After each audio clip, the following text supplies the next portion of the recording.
Halo Sobat Film, selamat datang kembali di PR7. Kali ini saya akan membahas film seru yang diambil dari kisah nyata, berjudul Pan Sing Tomar. Judul film ini diambil dari nama pemeran utamanya, Pan Sing Tomar, seorang tentara yang menjadi atlet lari, tapi tanpa diduga ia menjadi pemberontak di negara India yang ditakuti banyak orang. Bagaimana ceritanya seorang atlet tentara bisa menjadi pemberontak? Tapi sebelum itu, jangan lupa klik dulu tombol subscribe dan nyalakan loncengnya. Oke sobat, tanpa berlama-lama lagi, silakan enjoy alur cerita dari film Pan Sing Tomar berikut ini. Selamat menonton.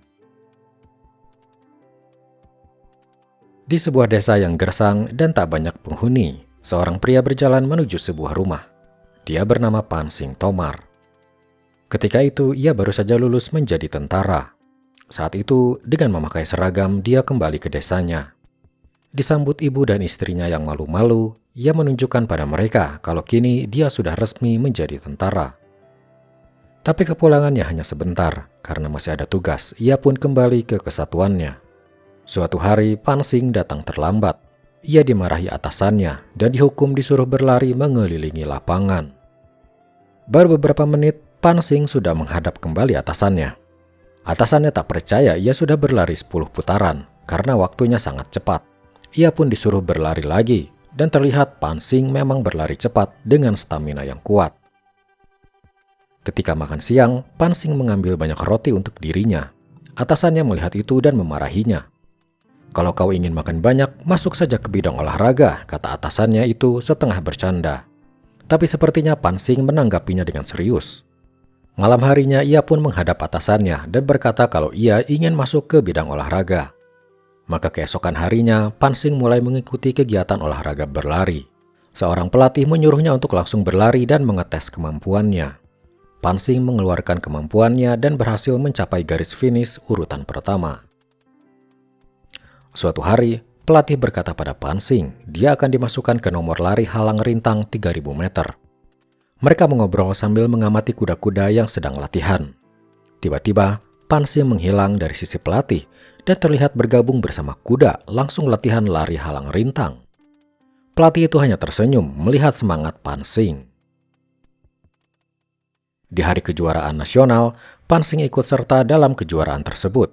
Ketika lomba lari dimulai, pelatihnya menyemangatinya dari samping, membuat Pan Sing terus berlari hingga dia berhasil menjadi juara pertama.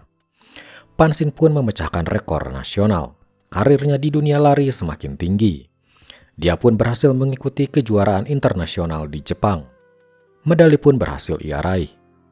Tapi karir cemerlangnya itu membuatnya punya rintangan baru di hidupnya. Suatu hari, perang di India tengah terjadi. Para tentara diminta untuk mengerahkan kekuatannya dan maju ke medan pertempuran. Tapi sayang, Pan Sing tak diizinkan untuk berperang. Pihak pemerintah menganggap seorang atlet adalah aset negara yang sangat berharga. Mereka tak mau atlet itu terluka, sehingga Pan Sing tidak diperbolehkan maju ke garis depan. Tentu saja, itu membuat Pan Sing merasa down.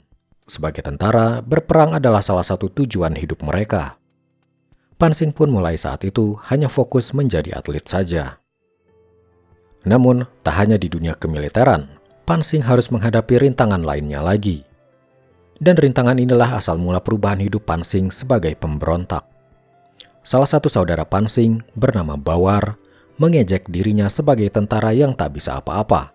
Pan Sing adalah seorang pengecut yang bisanya cuma berlari saja. Suatu hari, ketika Pan Sing latihan lari di desanya, ia melihat ladangnya kosong habis diambil oleh seseorang. Ia pun mendatangi rumah Bawar. Di sana, hasil ladangnya terlihat menumpuk di sekitar rumah Bawar. Pan Sing berkata pada Bawar, "Kenapa kau mengambil hasil ladangku?" Dengan enteng, Bawar berkata, "Ladang itu adalah ladang keluarga, aku berhak mengambilnya juga." "Tapi ladangku adalah milikku sendiri dan ada surat atas namaku," kata Pan Sing. Tiba-tiba beberapa orang bersenjata, anak buah Bawar muncul. Bawar pun mengancam Pan Sing, jangan coba-coba buat masalah. Pan Sing emosi, tapi dilerai oleh saudaranya. Kejadian perebutan lahan ini semakin menjadi masalah di desa. Suatu hari diadakan pertemuan antara dua pihak, disaksikan ahli tanah dari pemerintah. Anak Pansing bernama Hanumanta yang baru saja menjadi tentara datang ke sana. Pertemuan itu tak membuahkan hasil. Terjadi percekcokan antara dua pihak. Hampir saja ada tawuran di desa itu. Malam harinya ulah Bawar makin menjadi. Dia membakar seluruh hasil panen dari ladang Pansing. Pansing hanya bisa melihat dari kejauhan. Malam itu Hanumanta tak tahan lagi dengan ulah Bawar. Ia mendatangi ladang Bawar dan menghancurkan semua tanaman yang ada di situ. Esoknya Hanumanta terlihat dipukuli oleh Bawar atas aksinya tadi malam. Hanumanta pun dibawa kepada Pansing untuk diobati. Pihak keluarga Pansing terlihat emosi dan ingin tawuran dengan pihak keluarga Bawar, tapi Pansing mencegah mereka. Ia tak ingin ada pertumpahan darah. Pansing pun pergi ke kantor polisi untuk menyelesaikan sengketa ini. Di sana dia menceritakan yang terjadi. Inspektur polisi yang ada di sana terlihat ogah-ogahan menerima kasus Pansing. Pansing mencoba memperlihatkan apa yang sudah ia persembahkan untuk negara dan juga medalinya. Ia adalah seorang yang sudah berjasa, maka sekarang tolonglah kasusnya ini, kata Pansing. Tapi inspektur itu malah menyuruh Pansing pulang, bahkan melempar medalinya. Pansing pun emosi dan tak terima lalu mencaci maki si inspektur. Di desa keadaan semakin kacau.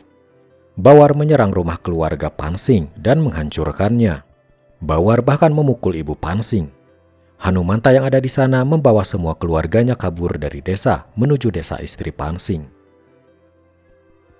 Pansing yang baru saja sampai di desa mendapat kabar kalau rumahnya sudah hancur dan keluarganya sudah mengungsi karena Bawar sudah menghancurkan semuanya. Pansing terdiam menahan emosinya. Ia pun pergi menuju desa istrinya. Di malam harinya, dia memutuskan untuk menyatakan perang pada Bawar. Esok harinya, dengan membawa senapan, Pansing mengendap-endap datang ke desa. Lalu ia menembak seseorang di sana. Pansing lalu berteriak, dia menyatakan perang dengan Bawar. Permainan telah dimulai. Di suatu siang, Bawar terlihat sedang mengobrol dengan inspektur polisi yang tempo hari menolak kasus Pansing. Mereka mencari keberadaan Pansing yang kini menghilang entah kemana. Kini bukan hanya Bawar, tapi kepolisian setempat pun memburu Pansing. Di suatu gurun berbatu, Pansing dan orang-orangnya membuat markas dan tinggal di sana. Mereka terlihat sedang menyandera seorang anak dari pengusaha kaya. Pansing meminta imbalan Rp125.000 jika anak ini ingin selamat.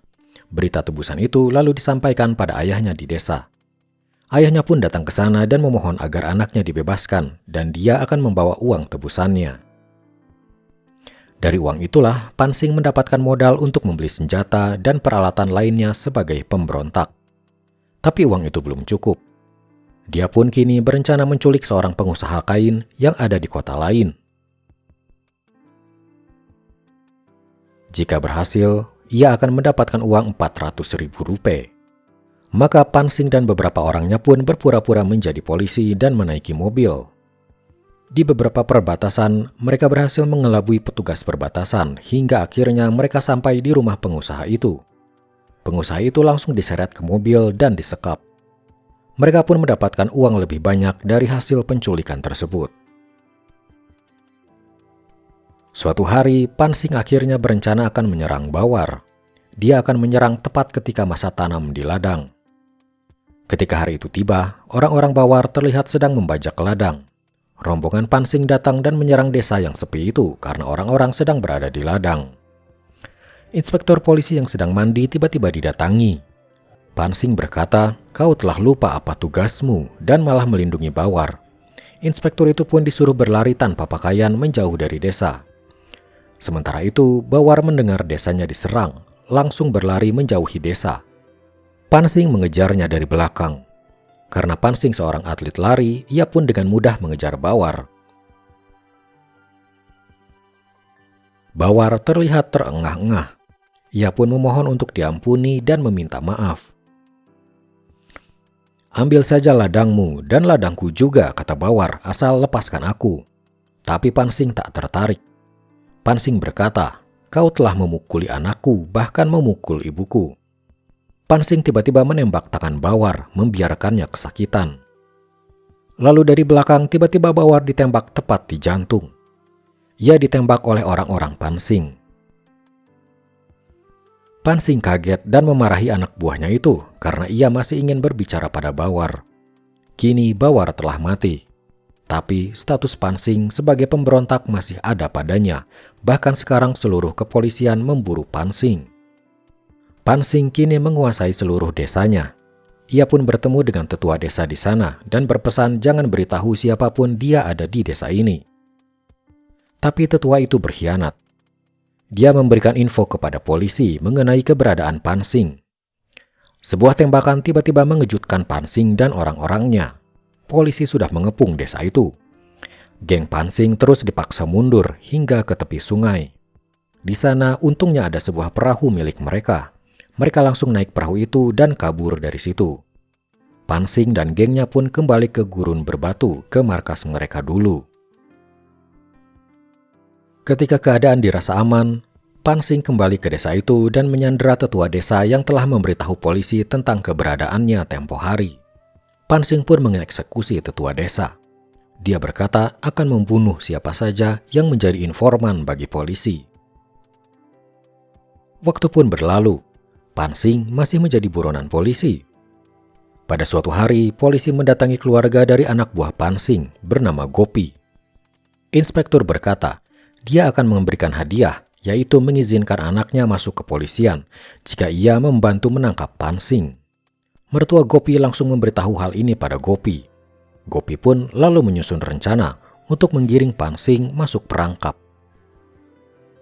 Gopi kembali kepada Pansing dan berkata kalau di desanya akan diadakan pesta. Di sana kita bisa menculik 4 atau 5 orang dan bisa mendapatkan uang dari hasil penculikan. Pansing sempat ragu, tapi Gopi meyakinkan Pansing kalau semua ini aman. Maka pergilah geng Pansing ke desa Gopi. Ketika sampai di dekat desa, Pansing menyuruh Gopi untuk mengecek keadaan desa. Gopi pun masuk sendiri ke desa. Di sana ia bertemu mertuanya. Mertuanya langsung menyebarkan info pada polisi kalau Pansing sudah tiba di desanya. Tanpa kecurigaan sedikit pun, geng Pansing memasuki desa itu disambut oleh mertua Gopi. Mereka beristirahat di sebuah rumah. Ketika Pansing dan orang-orangnya beristirahat, diam-diam Gopi pergi meninggalkan mereka. Mertua Gopi menyuguhkan minuman untuk mereka. Pansing pun minum. Tiba-tiba dari luar, salah satu orang Pansing berkata ia melihat banyak sekali polisi mengepung desa ini. 500 polisi dikerahkan untuk menghadapi Pansing. Pansing mencari Gopi, tapi ia menghilang sambil membawa seluruh peluru cadangan mereka. Pansing pun kebingungan, lalu berkata, mau tak mau kita harus menghadapi mereka. Mereka pun menuju tempat terbuka dan hanya berlindung di balik jerami-jerami. Terlihat banyak polisi mengelilingi seluruh desa. Aksi tembak-menembak pun terjadi. Banyak korban dari pihak polisi, begitupun dari pihak Pansing. Kemudian tiba-tiba Pansing merasa pusing. Ternyata ia telah diracuni oleh mertua Gopi ketika ia menawarinya minum. Pansing pun seketika semakin lama semakin lemah dan akhirnya tak sadarkan diri. Ketika ia sadar, hari sudah malam, tapi pengepungan masih berlanjut. Orang-orangnya sudah tewas, hanya tersisa 1 orang saja. Orang itu pun berusaha kabur, tapi sebuah tembakan mengenainya dan dia langsung tewas. Kini tinggal Pansing sendiri yang tersisa. Dengan keberanian yang masih tersisa, Pansing mengambil pengeras suara dan berkata, seorang Pansing Tomar tak akan menyerah. Pansing pun mencoba kabur dengan berlari melompati sungai di sana. Di seberang sungai, jalan terbuka dan Pansing bisa kabur ke sisi lain desa. Ia pun mencoba melompat, teringat akan aksinya ketika masih menjadi atlet. Pansing berhasil melompati sungai dan terlihat lega. Tapi kelegaan itu hanya sesaat. Sebuah tembakan mengenai Pansing. Ingatan akan dirinya ketika masih menjadi atlet dan ingatan tentang keluarganya menyelimuti diri Pansing. Lalu tembakan-tembakan lain menyusul mengenai tubuh Pansing. Pansing ambruk langsung tewas di tempat. Pansing si pemberontak telah tiada. Di satu sisi, ia telah membalaskan dendamnya pada Bawar, tapi itu harus ia bayar dengan nyawanya. Dan film pun selesai sampai di sini. Oke, itulah sobat, seluruh alur cerita dari Pansing Tomar. Seorang tentara dan atlet yang seharusnya menjadi pahlawan negara malah berubah menjadi pemberontak karena diselimuti dendam. Kisah Pan Xing ini pun adalah gambaran betapa saat itu seorang atlet tidak dihargai oleh negara dan masyarakat. Kisah ini adalah kisah nyata dan menjadikan tamparan keras bagi negara India sendiri. Semoga siapapun diri mereka, kita bisa lebih menghargai dan menghormati mereka atas semua jasa-jasa yang telah mereka lakukan. Oke sobat, saya harap kalian menikmati video kali ini. Jika ada request, silakan komen di bawah. Sampai jumpa lagi di video berikutnya ya. Bye.